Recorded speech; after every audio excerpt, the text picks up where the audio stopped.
Download करें Amar Ujala app और पाएं खबरें लगातार। हरिद्वार से आगे देहरादून तक की जो रोड है, नेशनल हाईवे है जी। इसके लिए जो कॉन्ट्रैक्टर काम कर रहा था उसको हमने टर्मिनेट किया। उसमें काफी दिक्कतें आई।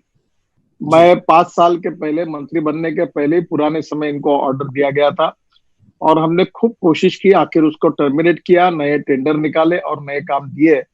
मेरी जानकारी से अब ये रोड के ऊपर हरिद्वार बाईपास और उसके साथ जो बीच में फ्लाईओवर है, शायद उसका काम थोड़ा सा है, जी पर संभवतः कुंभ के पहले ये पूरा होगा। पर आप मुझे जो प्रश्न चार धाम का पूछ रहे हैं वो तो मैंने आपको पूछना चाहिए।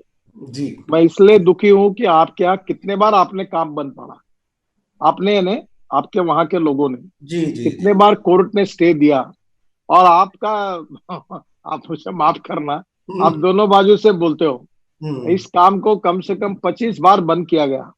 कभी पेड़ तोड़ने हैं तो उसकी अनुमति नहीं दी, फिर दिल्ली में आए, अलग अलग प्रकार के ऑब्जेक्शन ले लेके हैरान किया, जैसा हम कोई पाप कर रहे हैं वहां रोड बनाने का। इस प्रकार की स्थिति आई।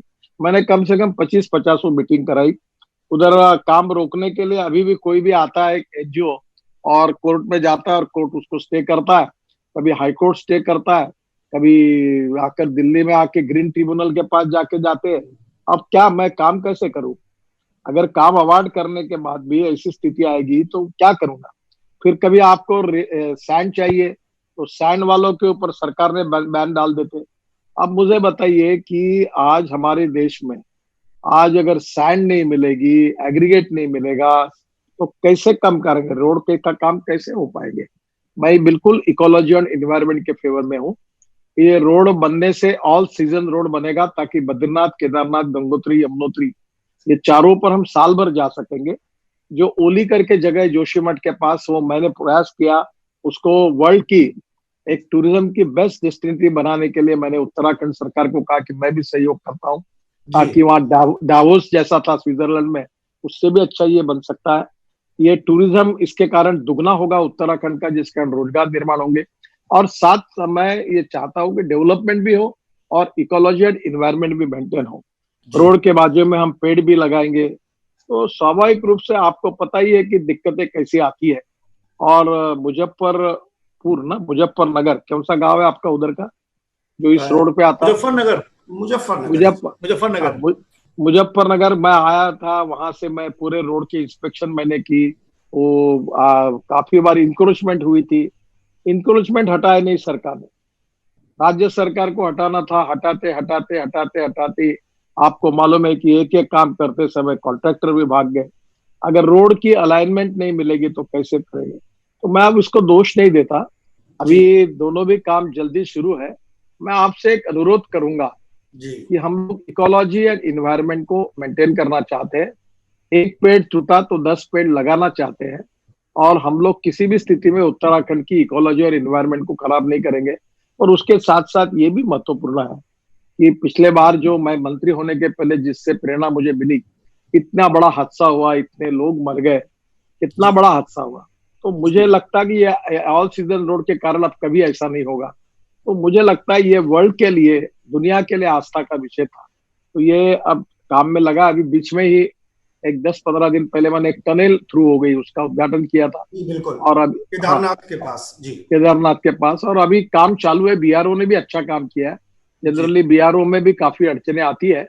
और दूसरी खुशी की बात जो है कि दूसरा मेरा ड्रीम प्रोजेक्ट था पिथौरागढ़ से मानस सरोवर को जाने का, तो उसको भी वो कठिनाई थी, -8 डिग्री टेम्परेचर था। नेपाल और चाइना की सीमा पर वो सब रोड के काम थे और बीआरओ ने पूरा काम रोड अभी पहाड़ तोड़ दिया है। अब केवल रोड का काम शुरू है, 6 महीने के अंदर वो पूरा हो जाएगा। तो पिथौरागढ़ के मार्ग से अब हम मानस सरोवर जा सकेंगे, तो वो भी मार्ग खुल जाएगा। और ये दोनों ही काम निश्चित रूप से कम कालावधि में पूरे हो, ये मेरा प्रयास है। अभी भी कुछ काम ऐसे है कि जो अभी भी चालू नहीं हुए। वहां चालू नहीं हुए इसका कारण कभी लैंड नहीं मिली, कभी स्टे मिला है किसी का, कोई काम ही नहीं करने देते। और इस प्रकार की मानसिकता होगी तो देश में विकास नहीं होगा। कि मैं मंत्री मैंने बनने के पहले ही बीओटी में ये रोड ऑर्डर, वर्क ऑर्डर जिनको मिला था उस कंपनी को, उन्होंने अधूरा काम किया। फिर उनके ऊपर कार्रवाई भी की गई, उनको टर्मिनेट करने की बात तक आई है। बाद में इसके साथ बीच में एलएनटी ने एक फ्लाईओवर वगैरह कुछ पार्ट बनाया था, मैं केवल आपकी एक ही बात को सुधार कर दूं, इस हाईवे में मेरे हिसाब से अभी अप्रोक्सीमेटली मैं बता रहा हूँ, 30% नहीं, 75 से 80% काम लगभग पूरा हुआ है। कुछ बीच में के कुछ फ्लाईओवर और उसमें रोड के इसमें बीच में कुछ अड़चन थी, पर अब यह हाईवे पर बहुत बड़ा ट्रैफिक है। ये करीब 1,20,000 पीसीयूस का ट्रैफिक होगा उसमें। तो अभी हमने एक नया रोड तैयार करने का काम, अभी अलाइनमेंट पक्की की है। वो दिल्ली से कटरा, वो अमृतसर दिल्ली, अमृतसर कटरा, ऐसा एक बड़ा हाईवे बना रहे हैं। और स्वाभाविक रूप से इस हाईवे का लोड जो है वो कम होगा। ये बिजिएस्ट रोड है और इस रोड पे पूरी हार्ट लाइन है ये, कश्मीर के लिए जाने के लिए और पंजाब, लुधियाना, ये सब रोड एक ही है। तो थोड़ा सा इसमें ये जो नई अलाइनमेंट हमारी है, ये हरियाणा के बैकवर्ड एरिया से है और आकर सीधा जाकर ये दिल्ली से अमृतसर 4 घंटे में होगा, डिस्टेंस भी कम होगा। तो स्वाभाविक रूप से इसका काफी ट्रैफिक कम होगा। बाद में एक जालंधर से अपने राजस्थान में अजमेर तक, उधर से एक बड़ा रोड हम बना रहे हैं, ताकि मुंबई जाने वाला जो ट्रैफिक है पंजाब का, वो जालंधर से डायरेक्ट अजमेर से होकर मुंबई जाएगा। तो उसका भी एक हाईवे बन रहा है जिससे इंडस्ट्रियल कॉरिडोर के रूप में है। तो बड़ा ट्रैफिक जो आता था वो भी ट्रांसफर हो जाएगा, ताकि दिल्ली आने की उनको जरूरत नहीं, उधर से डायरेक्ट वो मुंबई के लिए कनेक्ट होगा। और इसके बारे में जो कुछ काम कमी हुई है उसके बारे में उनको टर्मिनेट करके कुछ दूसरे लोगों को देकर वो कर रहे हैं। बीच में मैं आया था तो शहर के अंदर के कुछ फ्लाईओवर्स थे, उसके भी कामों का हमने शुभारंभ किया है। शायद ये परसेंटेज अभी मैं पक्का जानता नहीं हूँ, पर ये 80-85 के ऊपर तक काम हुआ है। 15% काम टर्मिनेट करके दूसरे से करने का हुआ है। पर जब टर्मिनेट करते तो भी उसको टर्मिनेशन करना वो कोर्ट में जाता है और कभी कभी उसको रिटेंडर करना, इसमें समय जाता है। तो मैं एक बार इसमें बारकाई से फिर देखूंगा। अनेक बार मैंने मीटिंग की है और पुरानी एजेंसी थी उसको टर्मिनेट किया। वो एक पहले स्पेन की कंपनी थी जिनका ज्वाइंट वेंचर था, उनका भी वो भी अड़चन में आ गई, उसने अपना दिवाला घोषित किया। तो उसके कारण कॉम्प्लिकेशंस भी आए थे। फिर जो इसका इंडियन पार्टनर था वो भी खत्म हो गया, उसका भी बैंकों में काफी प्रॉब्लम आए और इसके कारण ये लगातार प्रोजेक्ट लेट हुआ। पर एक बात जरूर आपको मैं कहूंगा कि ये प्रोजेक्ट मेरे समय नहीं, ये यूपीए सरकार के समय अवार्ड हुआ था। और मैं जब मंत्री बना था तो कम से कम 406 करोड़ प्रोजेक्ट, 3,85,000 करोड़ के फंसे हुए थे। उसमें ये भी एक मेजर प्रोजेक्ट था। इसके अनेक बार मैंने मीटिंग करवाई थी और लगभग हमने उसमें से 80% काम, 85% काम करवा लिया है।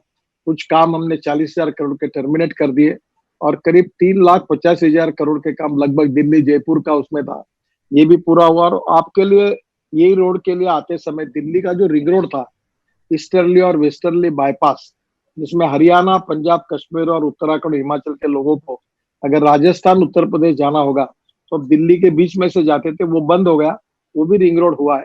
एक रोड जो था मुकरदमा चौक से पानीपत तक, वो 8 लेन रोड था, वो हमारे जिस कंपनी के पास था उनको हमने अभी रिप्लेस किया है और वो दूसरे को दिया है। शायद आप इस रोड की बात कर रहे होंगे, 8 लेन रोड जो मुकरदमा चौक से शुरू होता है, तो उसको भी फिर से नए रूप से अवार्ड किया गया और उसका काम एक 2-4-5 दिन में फुल स्पीड से शुरू हो जाएगा। अगर आप ये वीडियो YouTube पर देख रहे हैं तो हमारे चैनल को सब्सक्राइब करें और बेल आइकन को दबाना ना भूलें। अगर आप Facebook पर ये वीडियो देख रहे हैं तो हमारे पेज को लाइक करें।